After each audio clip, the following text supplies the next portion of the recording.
ബോളിവുഡ് താരം വിനോദ് ഖന്ന 1988 മുതൽ ജയിച്ചു വന്ന മണ്ഡലമായ പഞ്ചാബിലെ ഗുരുദാസ്പൂരിലെ പരാജയം ബി.ജെ.പിയെ ഞെട്ടിച്ചു. നിയമസഭാ തെരഞ്ഞെടുപ്പിൽ കണ്ട കോൺഗ്രസ് അനുകൂല വികാരം തുടരുന്നുവെന്ന് വിലയിരുത്തി കൈയൊഴിയാനാണ് ഒരു വിഭാഗം നേതാക്കൾ ശ്രമിക്കുന്നത്.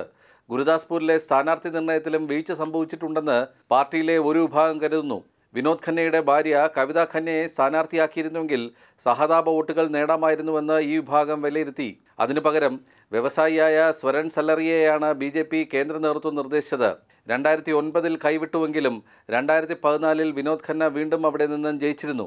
ഇതിന് കാരണം ഖന്നയുടെ താരപരിവേഷമാണെന്നും പാർട്ടി വിലയിരുത്തുന്നു.